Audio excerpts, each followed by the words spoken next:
Yahoo! Hello, hello, hello mga masters and mga ka-G! Good morning, good morning, good morning, good morning, good morning po sa inyong lahat dyan sa Pilipinas at syempre sa buong Asian countries at kung saan man kayong lupalop ng ating daigdig ay hayaan nyo muna kami ni G. Ito po yung G natin, no?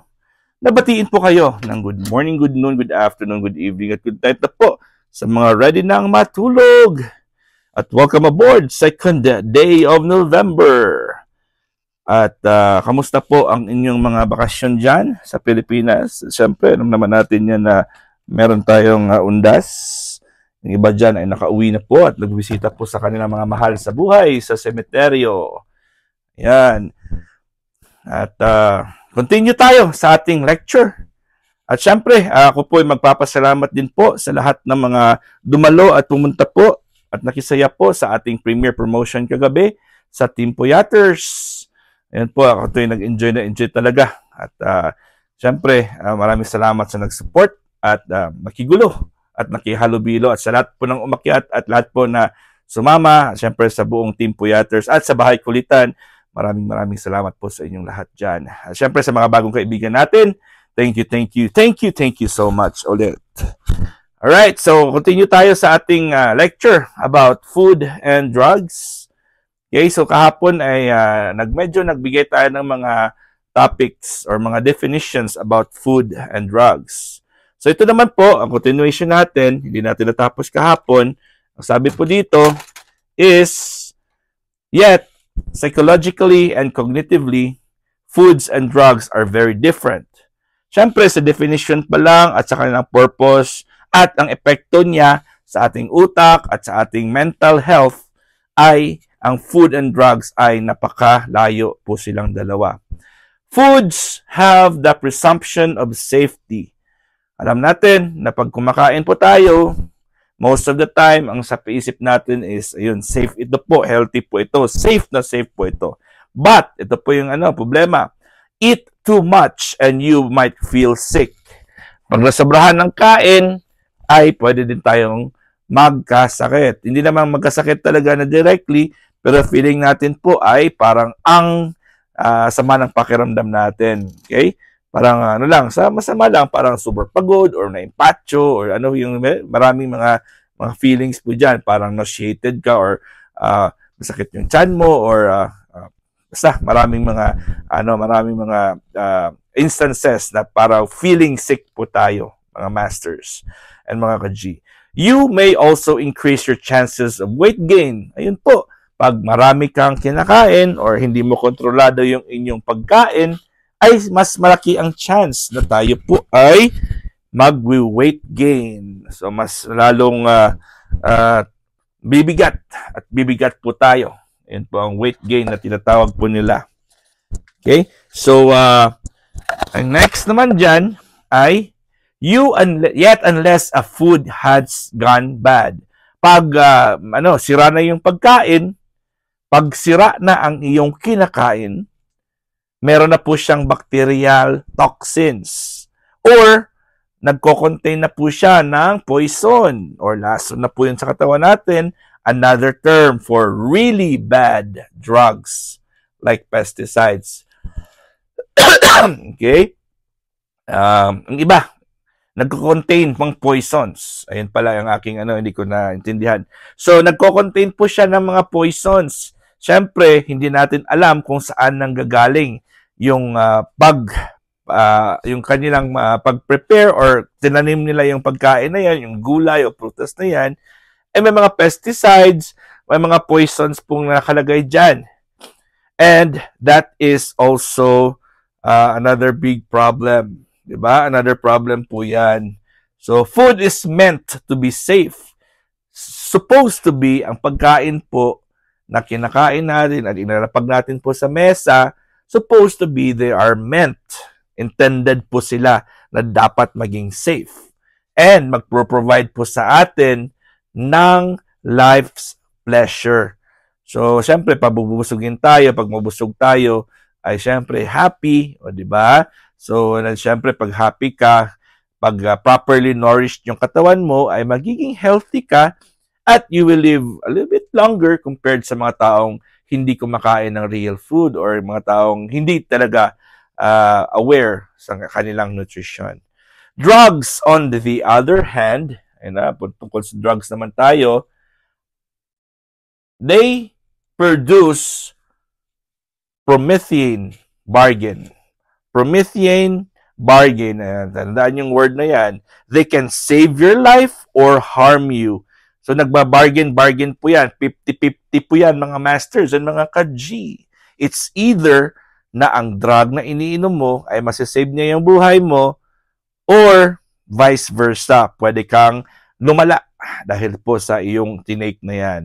Overdose on a drug unless of a food, unlike a food. Okay? So, overdose. Pag na-overdose ka sa gamot, pero pag na-overdose ka sa pagkain, iba naman yan. Hindi siya pareho. Okay? And you can die. Pag na-overdose ka po sa pagkain, tataba ka lang or susuka ka or sasakit lang yung tiyan mo or it's either you can gain weight. Yun na po yung mga major effects pag nasobrahan ka overeating. Pero pag na-overdose ka naman ng gamot, ay pwede po itong ikakamatay. So it is not surprising that some of the most absurd substances on earth are food drugs. So marami mga pagkain/drugs, kumbaga ginawa nilang kunwari ay pagkain pero gamot pala or drugs pala. Meron po siyang drugs. Food that are drugs. Ito po, tandaan natin. Some substances are treated as foods but clearly are drugs. Akala po natin or kinoconsidered po nila ito na pagkain pero ito pala ay drugs or medicine. Perhaps the most common acknowledged is alcohol. Yun, alcohol, mga masters and mga ka-G. So akala po natin ang alcohol, hindi po yung rubbing alcohol, mga masters, si G natin naiinip, no? Ayan, no? Galaw-galaw lang po ang G natin, no? G, ano ba, hindi na kinakarga ni Daddy? Sabi niya, Daddy, why are you not carrying me anymore, Daddy? Ang ganda ng G natin, no, mga masters. So, hi daw, sabi ni G. G, say hi to your friends. Splada. Alright, so alcohol is isa sa mga substances na kinoconsider po nating pagkain, pero ito pala ay drugs. Okay, bakit? Capable of imparting large amounts of calories.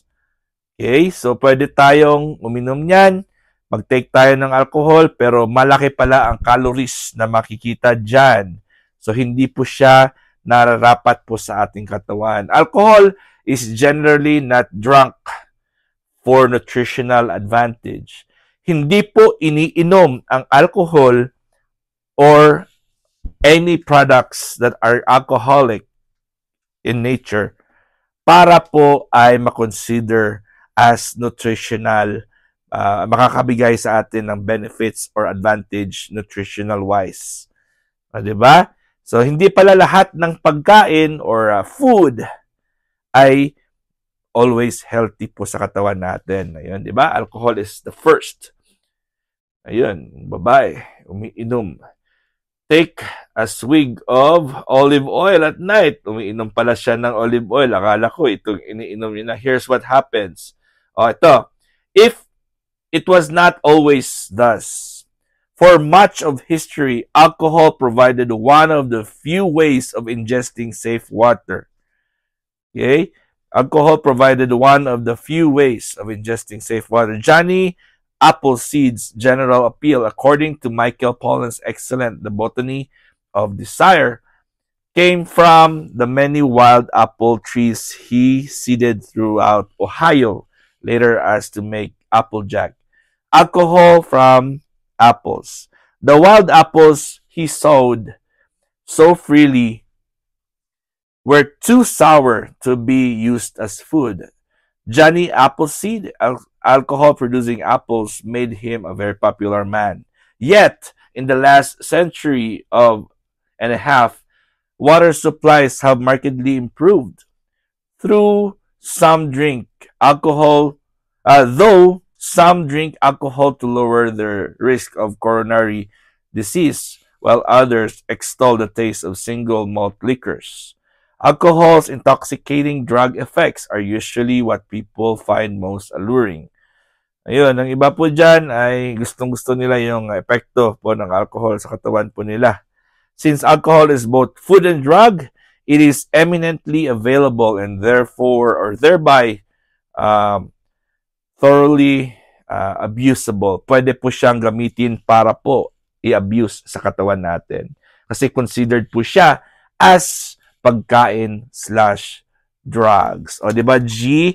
Gusto mo pang uminom si Daddy G? Ayun. Di ba? Other food drugs include milk, like tea and coffee, though they have very many useful medicinal properties. Half of America's ingested antioxidants came from coffee. Ayun, sa coffee talaga, their stimulant properties can produce caffeinism, a nasty condition that can readily addict. O, di ba?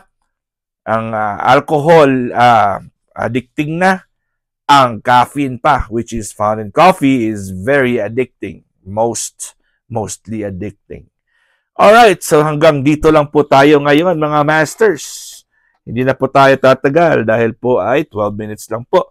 Ayun, I hope meron na naman kayong na-learn for today. And maraming salamat talaga. Again, this is your one and only Master Worm.